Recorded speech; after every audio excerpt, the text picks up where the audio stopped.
आजचा मला असं वाटतं जो फोटो मी ट्विट केलाय तो अत्यंत बोलका आहे आणि अमित साठम यांच्या मतदारसंघामधला जो एक मतदार यादीतला उतारा आहे तो मतदार यादीतला उतारा सुद्धा मी ट्विट केलेला आहे.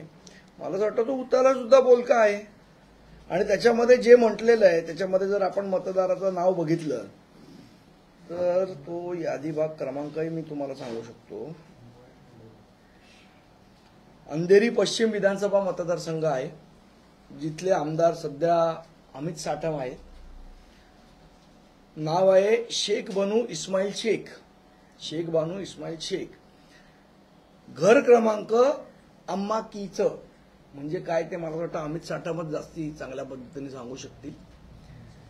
त्यामुळे आम्ही कुठला मतदार दाखवले आहेत कुठले नाहीत मला असं वाटतं महत्वाचा मुद्दा आहे. दुबार मतदार हा दुबार मतदार असतो.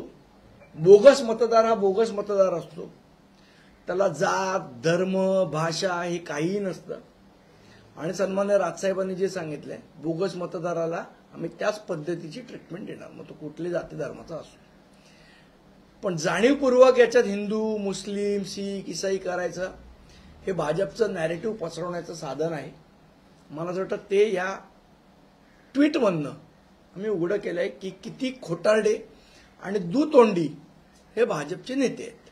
तुम्ही आशिष शेलारांचा उल्लेख आशिष शुद्दीन असा ट्विटच्या याच्यात केला. एक फोटो देखील इफ्तार पार्टीचा फोटो ट्विट केलाय तुम्ही.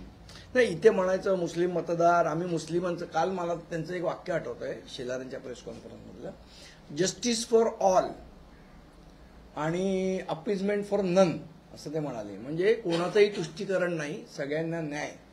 मला असं वाटतं जो फोटो आहे तो तुष्टीकरणाचा फोटो आहे का जस्टिसचा फोटो आहे हे एकदा आशिष शेलारांनी सांगावं. नाही त्यांचं म्हणणं असं होतं की ज्या म्हणजे राज ठाकरेंनी जी यादी वाचवून दाखवली भोईर किंवा पाटील पण बाकीचे जे मतदारसंघामध्ये आमचं म्हणणं आहे तुम्ही यादी बघायला आलात का तिथे अख्खा गठ्ठा होता त्याच्यात एकदा या यादी बघा आणि मग काय ते बोला. जे पराभूत काय झालंय सध्या आशिष शेलारांना कोणी विचारत नाही. त्यांचं मुंबई अध्यक्षपद सुद्धा गेलंय. त्या MCA मध्ये सुद्धा त्यांना कोण विचारत नाही. त्यांचं खातं पण अतिशय मुख्यमंत्र्यांनी त्यांना साईडचं खातं दिलंय. त्या खात्यात पण काय दम नाही. या सगळ्यामुळे आशिष शेलार वैफल्यग्रस्त झालेत आणि चर्चेत येण्यासाठी अशा प्रकारे काहीतरी करतात. ठीक आहे आमची सहानुभूती त्यांच्याबरोबर आहे. समिती काल रईस शेख भिवंडीचे जे आमदार आहेत त्यांनी एक पत्र दिलेलं आहे आणि तब्बल 2200 जे मतदार आहेत ते एकाच मोबाईल नंबरवरनं रजिस्टर झाल्याचं दिसून येत आहे आणि एका प्रभागातले हे 2200 मतदार आहेत आणि ते 99% जे मतदार आहेत ते मुस्लिम मतदार असल्याचं दिसून येत आहे. त्यामुळे कुठेतरी हे जे भारतीय जनता पक्षाच्या वतीने सांगितलं जात आहे त्याला एक सप्राट म्हणावी लागेल का की एक मुस्लिम आमदार नाही मला असं वाटतं की सगळेजण याच्यामध्ये दुबार मतदार या विषयावर बोलतायत. हिंदू मुस्लिम करायचं हे नॅरेटिव्ह पसरवण्याचं काम भाजपचं आहे. जे त्यांनी विधानसभेला केलं कट्टेंगे तो पट्टेंगे त्यातली पुढची स्टेप हे आता करायचा प्रयत्न करतायत. त्याला जनता अजिबात भीक घालणार नाहीये.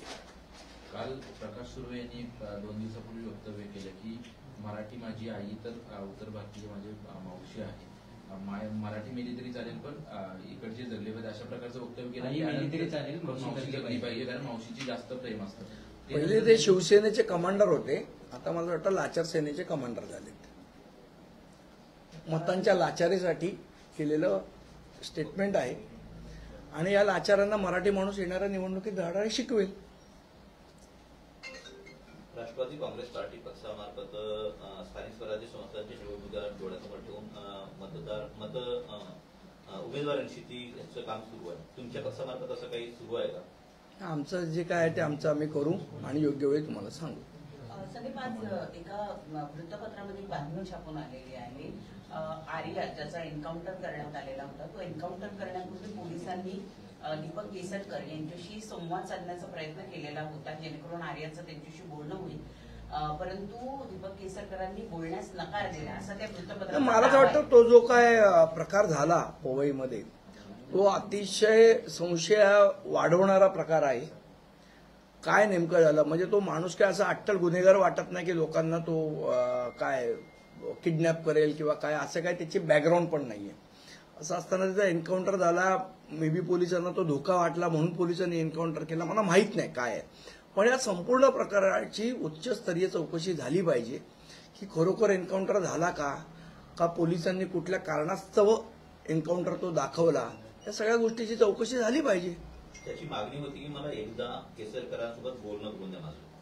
नाही, त्याची काय मागणी होती आणि केसरकर का बोलले नाही, केसरकरांनी त्याला 8 लाख रुपये दिले, ते का दिले स्वतःच्या पदरचे, या सगळ्या घटनाक्रमाची चौकशी झाली पाहिजे. एखादा मंत्री काही संबंध नसताना फक्त उपोषण करतो एखादा व्यक्ती म्हणून स्वतःच्या खिशातले 8 लाख देऊ शकतो का? किंवा काही आतापर्यंत किती लोकांनी उपोषण केली आणि किती लोकांना केसरकरांनी पैसे दिले, ह्यालाच का दिले? मी तेच म्हटलं नाही, सगळं संशयास्पद आहे, याची चौकशी झाली पाहिजे. काल अमित ठाकरे यांनी जिल्हाध्यक्षाची भेट घेतली, त्याला भरत गोगावलेंच्या कार्यकर्त्यांनी मारलं होतं, त्या ठिकाणी जर अमित ठाकरेंनी देखील इशारा दिला, काय मनसेची भूमिका पुढे राहील काय सांगा? निश्चितपणे असं आहे, गोगावले असो नाहीतर गोगल गाय असो, त्याचे पाय पोटात घातल्याशिवाय आम्ही राहणार नाही. नावात शेट आहे आणि कामगाऱ्या भिकाऱ्यासारख्या आहेत, त्यांच्या नावात भरत शेट आणि कामगिरी भिकाऱ्यासारखी.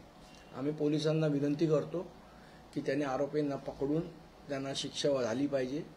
जर सरकारने न्याय केला, प्रशासनाने न्याय केला तर ठीक आहे, नंतर मनसेला आपल्या पद्धतीने न्याय करता येतो आणि आम्ही न्याय केलेला आहे. जर भरत शेटना माहीत नसेल तर एकदा संजय निरुपमला विचारावं, त्यांनी त्यांच्याच पक्षात आहेत ते.